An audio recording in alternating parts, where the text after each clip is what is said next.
ओम नमो भगवती वासुदेवाय नमो। नमस्कार बंधुगण आपण मानकु आम यूट्यूब चैनल को स्वागत। बंधुगण आज भिडियो रे आमे आपण मानकु कहिबाकु जाउछु आपणक पई आज आसंता कालीर दिनटी किपरि साब्यस्त हेबो, ए दुई दिन आपणकु किपरि कटेइबे, केउ सबु जिनिस रे आपणकु फायदा मिलिबो आउ केउ सबु जिनिस रे आपणकु सावधानता अवलंबन करबा पई पड़िबो, आपणकर लव लाइफ किपरि रहिबो, कैरियर किपरि रहिबो, बिजनेस आउ व्यापार किपरि रहिबो, ता सहित स्वास्थ्यर महत्वपूर्ण इनफॉरमेशन मध्ये आमे आपण मानकु देबु। आउ ए वीडियो शेष रे आमे आपण मानकु किछि उपाय विषय कहबु जहा द्वारा आपण ए दुई दिन को आहुरी अधिक शुभ और मंगलदायक बनै परिबे। फ्रेंड्स, आगो को वीडियो आरंभ करिया पूर्व आपनको हमर रिक्वेस्ट कि जदि आपण हमर ए चैनल ले नुआ आछथि तो चैनल को सब्सक्राइब करंतु, सांगरे नोटिफिकेशन बेल को मध्ये ऑन करंतु, जहा द्वारा समय समय सह हमर नुआ नुआ वीडियो रो नोटिफिकेशन आपणक पाखरे पहुंचिबो। आसंतु जानिबा किपरि रहिबो आपणक पई आजि आउ आसंता कालीर दिन। सबुठारु प्रथमे आमे आपण मानकु कहिबु कि कोन आपणक पई ए दुई दिन रे सतरे पॉजिटिव रहिबाकु जाउछि। जदि कहिबु फ्रेंड्स, आज आउ आसंता काली आपणक वित्तीय स्थिति रे काफी सुधार आसीबो। किछि नुआ आरंभ करिबा पई ए दुई दिन आपणक पई बहुत ही अनुकूल घरे रहिबो। आपणकर परिश्रम प्रयासर सार्थक परिणाम आपणक सामना को आसीबो। जो माने विवाह योग्य सेमानक पई कोनोसी भल प्रस्ताव मध्य आज घर को आसी पारे।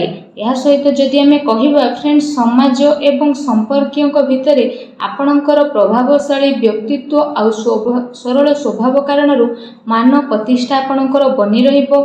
समय किछि मिलाजुला प्रभाव मध्य आपणक पई नै करी आसीबो, किंतु ताहा द्वारा बहुत भल फल आपणक पई बनिबाकु जाउछि। किछि टाइम रे अति संपर्कियों भितर जहा भी क्लेश चलीथिला तो से सबु दूर विशेष भाव में आपणकर हेबो। ता सहित संपर्क रे पुणी थरे मधुरता देखा देबो। प्रतिष्ठित लोकंक सह संपर्क बढ़िबो आउ जहा भविष्यत पई बहुत ही लाभदायक सिद्ध हेबो। धार्मिक स्थल को जीवार प्रोग्राम मध्ये आपणकर बनिबो, जहा द्वारा बहुत अधिक शांति एवं हल्कापन आपण विशेष भाव में अनुभव करिवे। घरे सुख सुविधा संबंधित वस्तुर किणा किणी मध्ये करिवे। कोनोसी दामी उपहार मध्ये आपनको मिली पारे।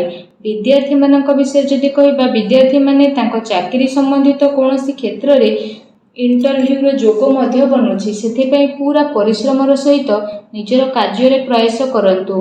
निजर सिद्धांत रे कोनोसी भी प्रकार समझौता आज आपण आदु करंतु नाही।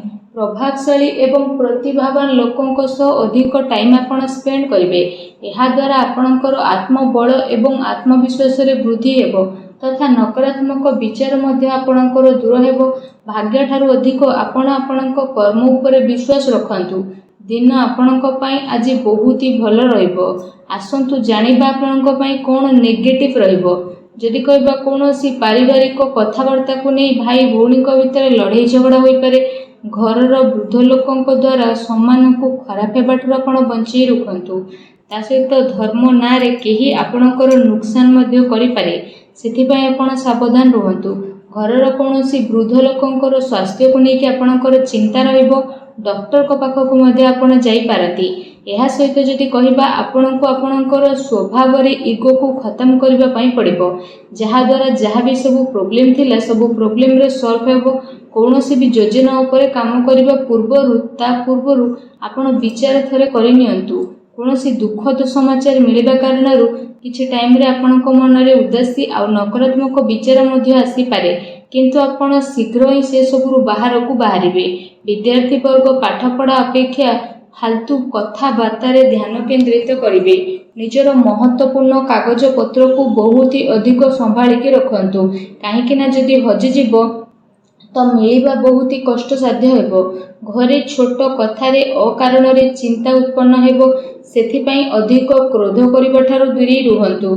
सामाजिक गतिविधि रो अधिक ध्यान न देई कि किछि अति संपर्कीय लोक आपणक उपरे नाराज होई पारंती, किंतु एक कथा उपरे ध्यान न देई आपण आपणकर कर्म उपरे लागि रखंतु। घरर वरिष्ठ लोकंकर मान सम्मान अवश्य बनिकी रखंतु। आसंतु जानिबा आपणकर लव लाइफ किपरि रहिबो। तो जीवन साथींकर भावनार आपण सम्मान करंतु। एहा द्वारा संबंध आहुरी अधिक मजबूत हेबो। ପ୍ରେମ ସମ୍ବନ୍ଧ ଆପଣଙ୍କର ମର୍ଯ୍ୟାଦାପୂର୍ଣ୍ଣ ରହିବ। କୌଣସି ବିପରୀତପୂର୍ଣ୍ଣ ଲିଙ୍ଗୀ ଅଚାନକ ମିଳିବା କାରଣରୁ ଆପଣଙ୍କୁ ଆଶ୍ଚର୍ଯ୍ୟଜନକ ପ୍ରସନ୍ନତା ମଧ୍ୟ ଅନୁଭବ ହେବ। ଘର ପରିବାରର ବାତାବରଣ ବହୁତ ହି ସୁଖଦପୂର୍ଣ୍ଣ ରହିବ। ପତି ପତ୍ନୀଙ୍କ ଆପୋଷିକ ସହଯୋଗ ଆପଣଙ୍କ ଘରେ ସୁଖ ଶାନ୍ତି ବନେଇକି ରଖିବ। ପ୍ରେମ ସମ୍ବନ୍ଧରେ ଆଗକୁ ଆସୁଥିବା ଟାଇମରେ ବିବାହରେ ପରିଣତ ହେବାର ପୂର୍ଣ୍ଣ ରୂପରେ ଯୋଗ ବନୁଛି। ଜୀବନ ସାଥୀଙ୍କର ଆପଣଙ୍କୁ ଏବଂ ଆପଣଙ୍କ କାର୍ଯ୍ୟରେ ପୂର୍ଣ୍ଣ ରୂପରେ ସହଯୋଗ ମଧ୍ୟ ମିଳିବ ତଥା ଘରେ ମଧ୍ୟ ଆପଣଙ୍କର ସକାରାତ୍ମକ ବାତାବରଣ ବନି ରହିବ। ଏହା ସହିତ ଫ୍ରେଣ୍ଡସ୍, ନିଜର ବ୍ୟସ୍ତତାରୁ ଆପଣ କିଛି ଟାଇମ ବାହାର କରିବେ ଆଉ ଯାହାଦ୍ୱାରା ଆପଣ ଆଗକୁ ମଧ୍ୟ ବଢ଼ିବେ। ପରିବାରରେ ପିଲାଙ୍କ ପାଇଁ ଆପଣଙ୍କ ସମୟ ମଧ୍ୟ ଦେବେ, ଯାହାଦ୍ୱାରା ପରିବାରରେ ଆପଣଙ୍କର ରେସ୍ପେକ୍ଟ ଆହୁରି ଅଧିକ ବଢ଼ି ମଧ୍ୟ ଯିବ। ଆସନ୍ତୁ ଜାଣିବା 2 ଦିନରେ ଆପଣଙ୍କର ବ୍ୟବସାୟ କିପରି ରହିବ। ଯଦି କହିବା ବ୍ୟବସାୟରେ ଏବେ ବର୍ତ୍ତମାନ ପରିସ୍ଥିତିର ପ୍ରଭାବ ବନୁଅଛି। ଧନ ସମ୍ବନ୍ଧିତ ଲେଣ ଦେଣରେ ବହୁତ ଅଧିକ ଆପଣ ସାବଧାନ ହୋଇକି ରୁହନ୍ତୁ, କାରଣ ଧୋକା ହେବାର ସମ୍ଭାବନା ମଧ୍ୟ ବନୁଛି। ଚାକିରି ପେଶା ବ୍ୟକ୍ତିଙ୍କର ଅଫିସର ମାହୋଲ ବହୁତ ହିଁ ଶାନ୍ତିପୂର୍ଣ୍ଣ ବନିକି ରହିବ।